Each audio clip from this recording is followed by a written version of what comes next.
আমার প্রিয় দেশবাসী, নমস্কার। আজ গোটা দেশ সন্ত্রাসবাদের বিরুদ্ধে একতাবদ্ধ, ক্ষোভে পরিপূর্ণ, সংকল্পবদ্ধ। আজ প্রত্যেক ভারতীয়র এটাই শপথ, আমাদের সন্ত্রাসবাদের অবসান ঘটাতেই হবে। বন্ধুরা, অপারেশন সিন্দুরের সময় আমাদের সেনানীরা যে শৌর্যের নিদর্শন রেখেছেন, এতে সমস্ত ভারতবাসীর মাথা গর্বে উঁচু হয়েছে। যে সুনির্দিষ্টতায় নিখুঁতভাবে আমাদের সেনা সীমান্তের ওপারে সন্ত্রাসবাদী ঘাঁটিগুলো ধ্বংস করে দিয়েছে, তা সত্যি অসাধারণ। অপারেশন সিন্দুর গোটা পৃথিবীতে সন্ত্রাসবাদের বিরুদ্ধে লড়াইতে এক নতুন আস্থা ও উৎসাহ সঞ্চারিত করেছে। বন্ধুরা, অপারেশন সিন্দুর শুধুমাত্র এক সেনা অভিযান নয়, এটা ছিল আমাদের প্রতিজ্ঞা, সাহস এবং পরিবর্তিত ভারতের ছবি। আর এই ছবি গোটা দেশকে দেশভক্তির ভাবনায় জারিত করেছে, যেন তিন রঙে মুড়ে দিয়েছে। আপনারা হয়তো দেখেছেন, দেশের অনেক শহরে, গ্রামে, ছোট ছোট জনবসতিতে তিরঙ্গা যাত্রা সংঘটিত হয়েছে। হাজার হাজার মানুষ হাতে ত্রিবর্ণ পতাকা নিয়ে দেশের সেনানীদের প্রতি শ্রদ্ধা অভিনন্দন জ্ঞাপনের জন্য ঘর ছেড়ে বেরিয়ে এসেছেন।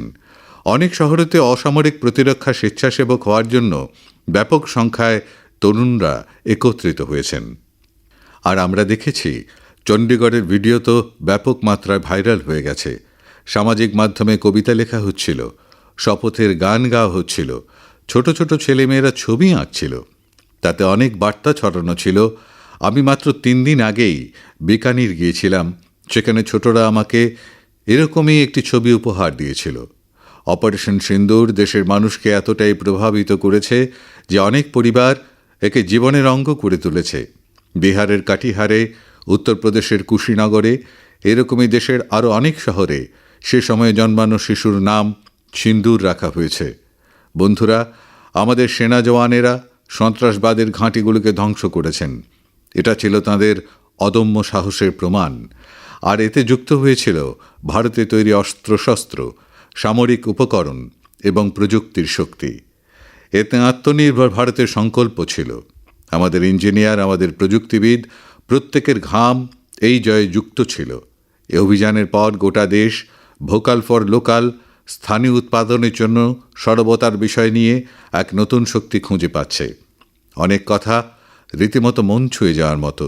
এক মা বাবা তো বলেই দিয়েছেন, এখন থেকে আমরা নিজেদের বাচ্চার জন্য শুধুমাত্র ভারতীয় খেলনাই কিনব। দেশভক্তির সূচনা শৈশবেই হবে।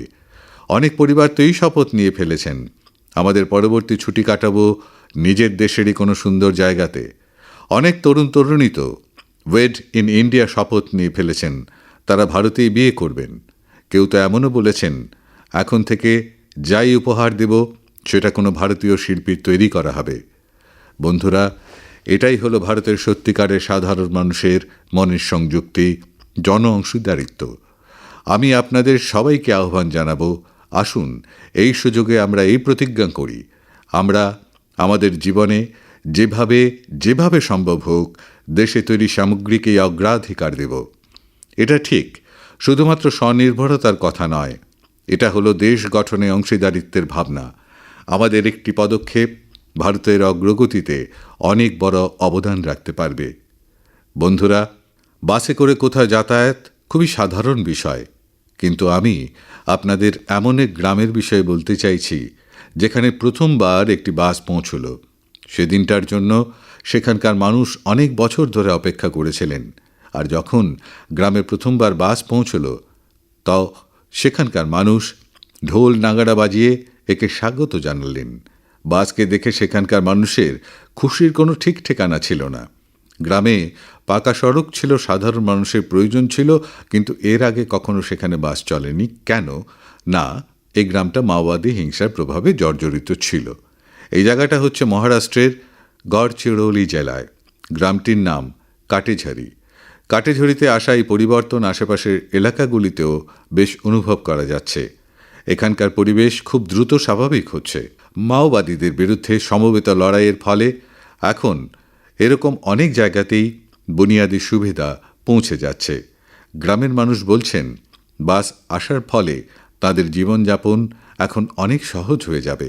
বন্ধুরা, মন কি বাতে আমি ছত্তিশগড়ে অনুষ্ঠিত বস্তার অলিম্পিক এবং মাওবাদ প্রভাবিত অঞ্চলে সায়েন্স ল্যাব নিয়ে ইতিমধ্যে আলোচনা করে ফেলেছি। এখানকার শিশুদের মধ্যে বিজ্ঞান নিয়ে দারুণ ঝোঁক আছে। ওরা খেলাধুলাতে অসাধারণ ফল করছে। এমন কর্মকাণ্ডেই বোঝা যায় এরকম জায়গার মানুষ কতটা সাহসী হয়ে থাকেন। এরা সমস্ত সমস্যা সংকুলতার মধ্যেও নিজেদের জীবন উন্নত করার পথ বেছে নিয়েছেন। আমি এটা জেনেও খুশি হয়েছি যে দশম ও দ্বাদশের পরীক্ষাতেও দান্তেওয়াড়া জেলার ফলাফল খুবই দারুণ।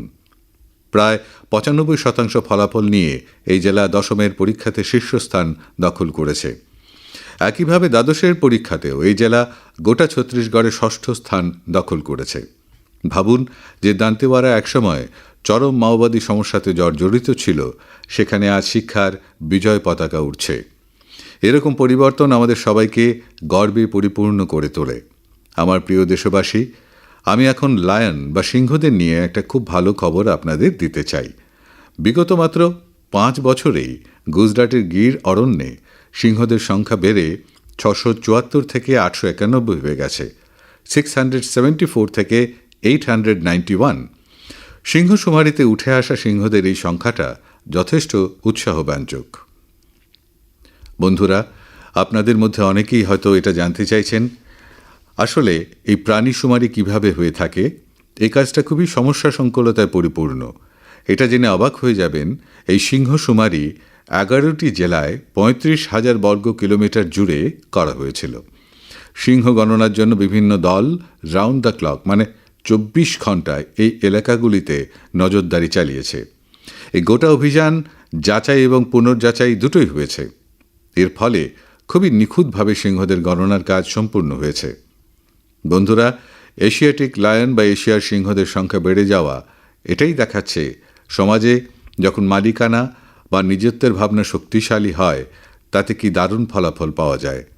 কয়েক দশক আগে গির অরণ্যে অবস্থা খুবই সমস্যা সংকুল ছিল, কিন্তু সেখানকার মানুষ সমবেতভাবে অবস্থা পরিবর্তনের শপথ নিলেন। সেখানে সর্বাধুনিক প্রযুক্তির সঙ্গে শ্রেষ্ঠ বিশ্বজনীন পন্থা পদ্ধতি গ্রহণ করা হলো। এর মধ্যে গুজরাট প্রথম রাজ্য ছিল যেখানে বন আধিকারিক পদে মহিলাদের ব্যাপক সংখ্যায় নিয়োগ করা হয়েছিল। আমরা আজ যে সুফল দেখতে পাচ্ছি তাতে এই সমস্ত কিছুই অবদান রেখেছে। বন্যপ্রাণী সুরক্ষার জন্য আমাদের সর্বদা সচেতন ও সতর্ক থাকতে হবে। আমার প্রিয় দেশবাসী, ২-৩ দিন আগেই আমি রাইজিং নর্থ ইস্ট ইনভেস্ট সামিটে গিয়েছিলাম। এর আগে আমরা উত্তর পূর্বের সক্ষমতার প্রতি সমর্পিত অষ্টলক্ষ্মী মহোৎসব উদযাপন করেছিলাম। উত্তর পূর্বের ব্যাপার স্যাপারই অন্যরকম। সেখানকার সক্ষমতা, সেখানকার প্রতিভা সত্যি অসাধারণ। আমি ক্রাফটেড ফাইবারের একটি আকর্ষণীয় আখ্যানের খোঁজ পেয়েছি। ক্রাফটেড ফাইবার শুধুমাত্র একটি ব্র্যান্ড নয়, সিকিমের চিরাচরিত ঐতিহ্য। বয়ন শিল্পকলা এবং আজকের ফ্যাশন ভাবনা, এই তিনের সুবিন্যস্ত মেলবন্ধন। এর শুরুটা করেছিলেন ডাক্তার চেওয়াং নরবু ভুটিয়া, পেশায় একজন প্রাণী চিকিৎসক আর মনের দিক থেকে সিকিমের নিজস্ব সংস্কৃতির প্রকৃত শুভেচ্ছাদূত। তিনি ভাবলেন, কেনই বা এখানকার বয়ন শিল্পকে এক নতুন মাত্রা দেওয়া হবে না। আর এই ভাবনা থেকেই ক্রাফটেড ফাইবার বা কারুকাজ করা তন্তুর জন্ম হয়। তিনি ঐতিহ্যবাহী বয়নকে আধুনিক ফ্যাশনের সঙ্গে একত্রিত করেন এবং একে একটি সামাজিক উদ্যোগে পরিণত করেন। এখন এখানে শুধু কাপড় তৈরি হয় না, এখানে জীবন বোনা হয়। স্থানীয় মানুষকে দক্ষতার প্রশিক্ষণ প্রদানের মাধ্যমে স্বনির্ভর করে তোলা হয়। গ্রামের তাঁতি, গবাদি পশুপালক এবং স্বনির্ভর গোষ্ঠীকে সংযুক্ত করে ডাক্তার ভুটিয়া কর্মসংস্থানের নতুন পথ তৈরি করেছেন। আজ স্থানীয় মহিলা এবং কারিগররা তাদের দক্ষতা কাজে লাগিয়ে ভালো উপার্জন করছেন। শাল, স্টোল, গ্লাভস, মোজা সমস্ত কারুকাজ করা তন্তু দিয়ে তৈরি করা হয় স্থানীয় তাঁত থেকে। এতে ব্যবহৃত পশম আসে সিকিমের খরগোশ ও ভেড়া থেকে। রঙগুলিও সম্পূর্ণ প্রাকৃতিক, কোনো রাসায়নিক নেই, কেবল প্রকৃতির রং। ডাক্তার ভুটিয়া সিকিমের ঐতিহ্যবাহী বয়ন ও সংস্কৃতিকে একটি নতুন পরিচিতি এনে দিয়েছেন। ডাক্তার ভুটিয়ার কাজ আমাদের শেখায় যে আবেগের সঙ্গে ঐতিহ্য মিলিত হলে বিশ্বকে কতটা মোহমুগ্ধ করতে পারে। আমার প্রিয় দেশবাসী, আজ আমি আপনাদের বলতে চাই একজন অসাধারণ ব্যক্তির কথা, যিনি একজন শিল্পী এবং জীবন্ত অনুপ্রেরণা। নাম জীবন যোশী, বয়স ৬৫ বছর। এখন ভাবুন, যার নামই জীবন, তিনি কতটা প্রাণবন্ত হবেন। জীবনজি উত্তরাখণ্ডের হলদওয়ানিতে থাকেন। শৈশবে পোলিও তার পায়ের শক্তি কেড়ে নিলেও পোলিও তার সাহস কেড়ে নিতে পারেনি। তার হাঁটার গতি কমে গেলেও কল্পনার প্রতিটি উড়ানে তার মন উঠতে থাকে। এই উড়ান ধারাতেই জীবনজি এক অনন্য শিল্পের জন্ম দেন, যার নাম বগেট। এতে তিনি পাইন গাছের ঝরে পড়া শুকনো ছাল থেকে সুন্দর শিল্পকর্ম তৈরি করেন। সেই ছাল যাকে মানুষ সাধারণত অকেজো বলে মনে করেন, তাই জীবনজির হাতে আসার সঙ্গে সঙ্গে ঐতিহ্যে পরিণত হল। তার প্রতিটি সৃষ্টিতেই রয়েছে উত্তরাখণ্ডের মাটির সুবাস। কখনো পাহাড়ের লোকসঙ্গীতের যন্ত্র, আবার কখনো মনে হয় পাহাড়ের প্রাণ যেন মিশে আছে সেই কাঠে। জীবনের কাজ শুধু একটি শিল্প নয়, এটি একটি আধ্যাত্মিক অনুশীলন। এই শিল্পীর জন্য তিনি তার সমগ্র জীবন উৎসর্গ করেছেন। জীবন যোশীর মতো শিল্পীরা আমাদের মনে করিয়ে দেন যে পরিস্থিতি যাই হোক না কেন, যদি অভিপ্রায় দৃঢ় হয় তাহলে কোনো কিছু অসম্ভব নয়। তার নাম জীবন, এবং তিনি সত্যিই দেখিয়েছেন জীবন মানে কি। আমার প্রিয় দেশবাসী, আজ অনেক নারী আছেন যারা মাঠের পাশাপাশি এখন আকাশের উচ্চতায় কাজ করছেন। হ্যাঁ, আপনি ঠিকই শুনেছেন, এখন গ্রামের মহিলারা ড্রোন দিদি হয়ে ড্রোন ওড়াচ্ছেন এবং চাষে নতুন বিপ্লব আনছেন। বন্ধুরা, তেলেঙ্গানা সাঙ্গারেড্ডি জেলায় কিছুকাল আগে পর্যন্ত যাদের অন্যের উপর নির্ভর করতে হতো, সেই মহিলারা আজ ড্রোন দিয়ে ৫০ একর জমিতে ওষুধ ছড়ানোর কাজ করছেন। সকালে ৩ ঘন্টা, সন্ধ্যায় ২ ঘন্টা করলেই কাজ শেষ। সূর্যের তাপে পুড়ে যাওয়া নেই, বিষাক্ত রাসায়নিকের বিপদ নেই। বন্ধুরা, গ্রামবাসীরাও এই পরিবর্তনকে মন থেকে মেনে নিয়েছেন। এখন এই নারীরা ড্রোন অপারেটর হিসেবে নয়, আকাশের যোদ্ধা হিসেবে পরিচিত। এই মহিলারা আমাকে বলেছেন, প্রযুক্তি এবং প্রতিজ্ঞা একজোট হলেই পরিবর্তন আসে। আমার প্রিয় দেশবাসী, এখন আন্তর্জাতিক যোগ দিবস উদযাপনে ১ মাসেরও কম সময় বাকি আছে। এই অবকাশ মনে করিয়ে দেয়, আপনি যদি এখনও যোগ থেকে দূরে আছেন তাহলে যোগ চর্চার সঙ্গে যুক্ত হয়ে যান। যোগব্যায়াম আপনার জীবনযাপনের ধরন পরিবর্তন করবে। বন্ধুরা, ২১শে জুন ২০১৫ তারিখে যোগ দিবস উদযাপন শুরু হওয়ার পর থেকে এর আকর্ষণ ক্রমাগত বেড়েই চলেছে। এবারও যোগ দিবস নিয়ে সারা বিশ্বে মানুষের উৎসাহ উদ্দীপনা দৃশ্যমান। বিভিন্ন প্রতিষ্ঠান তাদের প্রস্তুতি বিনিময় করছে। বিগত বছরগুলোর ছবি আমাদের খুব অনুপ্রাণিত করেছে। আমরা দেখেছি যে বিভিন্ন দেশে বিগত কয়েক বছরের সাধারণ মানুষ যোগ চেন বা যোগ শৃঙ্খল, যোগ রিং বা যোগ বলয় তৈরি করেছেন। এমন অনেক ছবি আছে যেখানে ৪ প্রজন্ম একসঙ্গে যোগাসন করছেন। অনেকেই যোগ ব্যায়ামের জন্য তাদের শহরের আইকনিক জায়গাগুলো বেছে নিয়েছেন। আপনারাও এবার কোনো আকর্ষণীয় পন্থায় যোগ দিবস উদযাপনের ব্যাপারে ভাবতে পারেন। বন্ধুরা, অন্ধ্রপ্রদেশ সরকার যোগ অন্ধ্র অভিযান ইতিমধ্যে শুরু করে দিয়েছে। এর উদ্দেশ্য হচ্ছে গোটা রাজ্যে যোগ সংস্কৃতির বিকাশ ঘটানো। এই অভিযানের আওতায় যোগ চর্চা করেন এমন ১০ লক্ষ মানুষের এক সেতু তৈরি করা হচ্ছে। আমার এই বছর বিশাখাপত্তনমে যোগ দিবসের কর্মসূচিতে অংশগ্রহণের সুযোগ হবে। আমার এটা জেনে খুশি লাগছে যে এবারও আমাদের যুব বন্ধুরা দেশের ঐতিহ্যের সঙ্গে জুড়ে থাকা আইকনিক জায়গায় যোগাভ্যাস করবেন। অনেক যুব বন্ধু আবার রেকর্ড গড়তে যোগ চেন বা যোগ শৃঙ্খলের অংশীদার হতে চলেছেন। আমাদের কর্পোরেটরাও এক্ষেত্রে পিছিয়ে নেই। কিছু প্রতিষ্ঠান অফিসে যোগ অনুশীলনের জন্য আলাদা জায়গা নির্ধারণ করেছে। কিছু স্টার্টআপ তাদের কাজের জায়গায় অফিস যোগা আওয়ার্স ঠিক করেছে। এমন লোকও আছেন যারা গ্রামে গিয়ে যোগব্যায়াম শেখানোর প্রস্তুতি নিচ্ছেন। স্বাস্থ্য ফিটনেস নিয়ে মানুষের এই সচেতনতা আমাকে খুবই আনন্দ দেয়। বন্ধুরা, যোগ দিবসের পাশাপাশি আয়ুর্বেদের ক্ষেত্রেও এমন কিছু ঘটেছে যা শুনে আপনাদের খুব আনন্দ হবে। গতকালকেই অর্থাৎ ২৪শে মে তারিখে বিশ্ব স্বাস্থ্য সংস্থা, ডিরেক্টর জেনারেল এবং আমার বন্ধু তুলসী ভাইয়ের উপস্থিতিতে একটি সমঝোতা স্মারক স্বাক্ষরিত হয়েছে। এই চুক্তির সঙ্গে সঙ্গে international classification of health interventions এর অধীনে একটি নির্দিষ্ট ট্র্যাডিশনাল মেডিসিন মডিউলের উপর কাজ শুরু হয়ে গেছে। এই উদ্যোগের মাধ্যমে আয়ুষকে আরও বৈজ্ঞানিক পদ্ধতিতে বিশ্বের বৃহত্তর মানুষের কাছে পৌঁছানোর সহায়তা হবে। বন্ধুরা, আপনারা তো স্কুলে ব্ল্যাকবোর্ড দেখেছেনই, কিন্তু এখন কিছু কিছু স্কুলে সুগার বোর্ড বসানো হচ্ছে, ব্ল্যাকবোর্ড নয়, সুগার বোর্ড। সিবিএসই এই অভিনব উদ্যোগের লক্ষ্য হল শিশুদেরকে চিনি গ্রহণের বিষয়ে সচেতন করে তোলা। কতটা চিনি খাওয়া উচিত আর বাস্তবে কতটা খাওয়া হচ্ছে এটা জেনে শিশুরা নিজেরাই স্বাস্থ্যকর বিকল্প বেছে নিতে শুরু করেছে। এটি একটি অভিনব প্রয়াস এবং এর প্রভাবও খুব ইতিবাচক হবে। শৈশব থেকে স্বাস্থ্যকর জীবনযাপনের অভ্যেস গড়ে তুলতে এটি যথেষ্ট সাহায্যকারী হতে পারে। অনেক অভিভাবকই এই উদ্যোগের প্রশংসা করেছেন এবং আমার মতে অফিস ক্যান্টিন এবং অন্যান্য প্রতিষ্ঠানও এরকম উদ্যোগ নেওয়া উচিত। আসলে শেষ পর্যন্ত এটা তো ঠিক যে শরীর ঠিক থাকলেই সব কিছু ঠিক থাকে। ফিট ইন্ডিয়াই শক্তিশালী ভারতের ভিত্তি। আমার প্রিয় দেশবাসী, স্বচ্ছ ভারতের কথা উঠবে আর মন কি বাতের শ্রোতারা পিছিয়ে থাকবেন, সেটা কি করে হয়?